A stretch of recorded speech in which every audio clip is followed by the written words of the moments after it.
kayo ay naka-assign sa, ano ba ang mga ano nyo, assignment nyo? District 3 tsaka District 4 po kami, ma'am. Quezon City Public School, ma'am. Quezon City Mga Public mga public schools kayo. Okay. So ngayon, gaano katagal na kayo na nagtatrabaho, na naging security guard dyan, dito sa ahensya na ito? 5 years po ako, ma'am. 5 years. 5 years din, ma'am. 5 years, more or less. Ganun yung ano ninyo.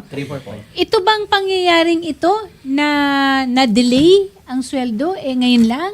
Baka naman ngayon lang. Hindi po, ma'am. Halos po, mas marami po yung delayed sa updated. Ayun na Ganun naman. po. Ayun na naman. Since po 2021 po. 2021. Kapanahonan pa po ni Sir Jess Villanueva, ganito na po.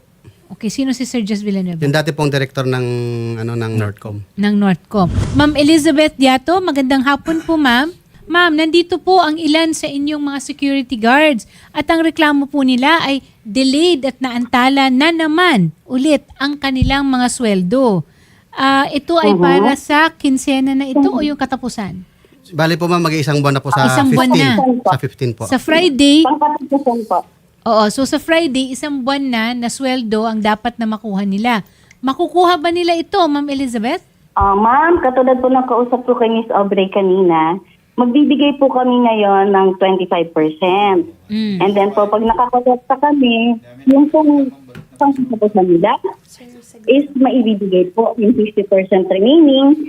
And then, yung susunod na pa-akin, susunod na po namin. 100% na po yun. Pero as to when po yun, i-check lang po namin kasi hindi pa po namin nakukuha ang collection.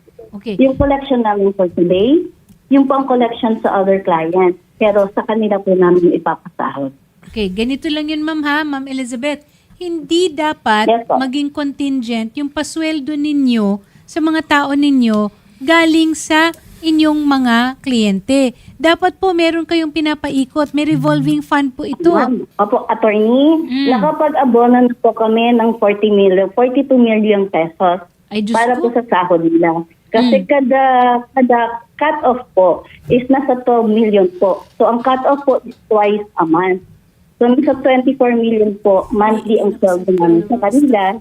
And then, ang last collection namin is February 1 to 15. Okay, So, yung uulitin. pong February 16 hanggang pong April 30, hanggang April 15, abono po namin yung 40 million na yun. Okay. So, wala Ma'am. na rin po kami makacash out. Okay, ganito Yes, lang, Ma'am, ha? Ulitin ko po, Ma'am, ha?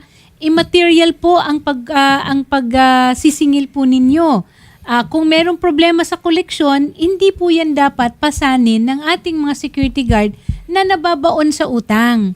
Kayo po, Yes, kung ma'am. uutang ang kumpanya, meron kayong mga credit line, merong mga facilities para makakuha po kayo ng pera para paikot. Ito po sila wala. Ngayon, ang tanong po, sino po ba ang kliyente? Sino bang hindi nagbabayad sa inyo? Ay, okay lang po bang protection ng din namin ng kliyente? Poproteksyon na ninyo yung hindi nagbabayad sa inyo. O sige, ngayon, kailangan panagutan nyo ito. Colonel Alex Recinto. Sir, magandang hapon po sa inyo, sir. Sir, ito maraming beses na po na pag kami ganitong problema, ang sinasabi palagi ng agency o ng security agency, hindi ho sila nakakasingil sa kanilang mga kliyente. Pwede po ba ito na maging dahilan at dun sila magtago sa rason na yan?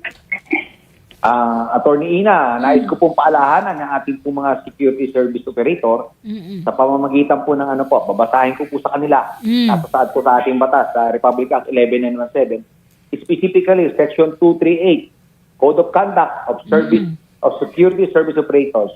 Paragraph 5, they shall pay their guard salaries, wages, and benefits in accordance with rates fixed by law, Yun. particularly labor and wage laws. Ayan po, ma'am. Malinaw po sa ating batas na may responsibilidad po sila na ibigay ng sa tamang amount at sa tamang panahon kung kailan po dapat talaga sila makakasahod.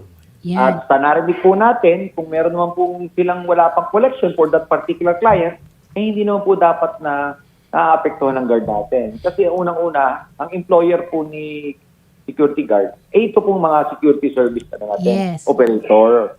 Malinaw naman po sa batas natin yun. At itutuloy ko na rin po ang nasa batas natin para mapaalalahan po lalo na. Ito pong ganito klaseng offense, isang grave offense. Opo, may tuturing natin grave offense. Kasi kung ito po ay makaraan po natin sa dole, at magkaroon po ng final and executory order or decisions ang ating NLRC, ay ito po ay maaaring maging ground para ma-revoke ang kanilang pong license to operate. Huwag naman po sana tayong umabot sa ganon. Mukhang ganun na po siguro dapat ang patutunguhan nito kasi mukhang napakalaki ng operations nila. Kung ang receivables nila ay aabot sa 24 million or 40 million a month at alam nila na hindi nagbabayad sa tamang oras yung kanilang kliyente, unang-una dapat may ginagawa na sila na paraan para mas makasingil. Ma'am Joanna, magandang hapon po. Ma'am Joanna, Yes po. pwede niyo po ba kaming paliwanagan? Ano po ba itong ganitong sitwasyon? Ang ating mga security guard ay baon sa utang dahil hindi nasusweldohan ng tama sa tamang oras, and then the agency hides behind the failure of the principal or yung client nila na makapagbayad.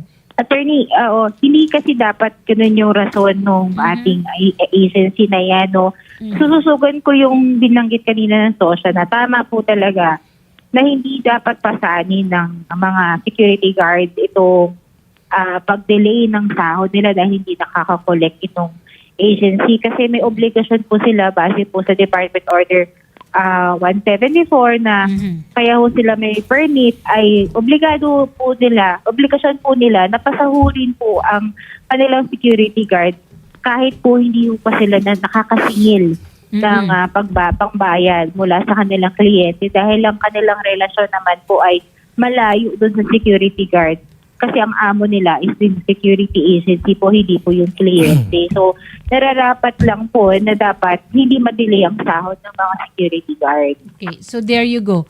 Ma'am Elizabeth, narinig po natin yung mga ahensya ng gobyerno no, na nagsasabi kung ano ang dapat na patakaran. In this case po, we do understand na medyo hirap kayong maningil. Bakit po hirap maningil? Baka Hindi po kami ng paumanhin sa inyong sagot po ng mga opisado. Ginagawa na po ng paraan ng aming kumpanya na makasahod po ang mga tao. Ang first step naman talaga dito, yung una natin na hakbang dito ay yung mag-usap. No? Kasi ang punot dulo naman talaga nito, ang gusto natin is masweldohan. Diba? But then again, nai-report na natin sa SOSHA at saka sa DOLE para magkaroon rin ng investigasyon. No? Hindi rin biro na meron kang receivable na magkano, Miss Elizabeth? 42 million? Or less po. Oh. Tama? Kayo rin mismo, ako, ninervyusin na ako sa 42 million. 'Di ba? Pero kung ganyan kalaki ang account na yan, 'di ba? Dapat naman siguro umi-effort tayo. Pag-igtingan ng effort natin to make representations with the office to make sure that they also deliver. Now, I understand that there might be a government agency involved here. I hope that government agency is also transparent enough para yung proseso ng pagbibigay ng mga voucher, etc., ay hindi naman dinedelay. Okay po. Noted po. Di ba? Apo, Kasi attorney. marami tayong naririnig ng mga ganyan eh. I mean, that's not hindi biro na amount yan ha. Pero beyond that is the fact na yung mga security guard natin, pag nangutang kayo sa tindahan. 5-6 ma'am, 5-6 po kami. Oh, 38 pesos ma'am, pinagkasya ng anak ko sa loob na 2 araw. Actually, ma'am, yung anak ko may schedule ng loanis ng sa review Exam. center sa APCAT po.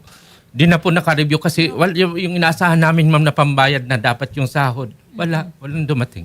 okay. Solo parent na rin ako, ma'am, kaya kailangan ko talaga na yung update na sweldo sana kasi yun lang talaga ang inaasahan ng pamilya namin. Yan, Ma'am Elizabeth, ang pinapakita po natin ay hindi lang sila isang kumpol ng mga security guard ninyo. Sila yung mga tatay, anak, kapatid, na may mga obligasyon at responsibilidad. Nangungupahan pa po kami. Nangungupahan. Bukas sisingilin na naman kami man ng OPA. So, I hope, Miss Elizabeth, we do more. No? Yeah. So, narinig po namin lahat ng hinaing ng mga gwardiya. Muli po, ang aming kumpanya po ay humihingi ng paumanhin.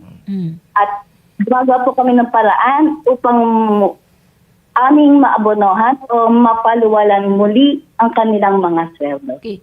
We expect po that at least man lang yung half ay makuha na nila ngayon bukas at ang talagang para sa kinsenas, yung pang April ay pang May May 15 15 ay makuha na rin nila sa Biyernes. On time and at the ina-assume ko na lang ha na tama ang sweldo. Okay naman po ma'am yung sweldo nila. Tama, yung sweldo namin. ah. Tama Tama. po. Buti naman yun. SSS, kompleto. Yun po ma'am, naging problema po SSS namin ma'am. Wala Butas. namang mga hulog. Na, may kaltas po ma'am, may kaltas po pero hindi pa po nahuhulog lalong-lalo po sa SS loan. So, mayroon po yung pagkakaalam ko po ma'am, correct me if I'm wrong. Mayroon pong ano yan may penalties eh. Oo, so, kayo naka-charge ang sa amin. kayo ang mape-penalty. Opo. Naku. Actually ma'am, nandun ako nung isang araw, kausap ko si ma'am Beth, nakausap ko siya, nagmakawa ko sa kanya ma'am. Actually po ma'am, sabi ko sa kanya, may plano po ang mga tropa na magreklamo po. Kasama na po ako doon. Para po maiwasan natin po yung ganyan, bigyan nyo naman po kami ng cash advance. Nagugutom na po kami pa ma'am, nagugutom na po kami. Yun pa. Hindi po sila, ang sabi niya, pag nakasingil kami. So, ang tanong ko, direktang tanong, ma'am, paano po kung hindi kayo makasingil, mamamatay kami sa gutom?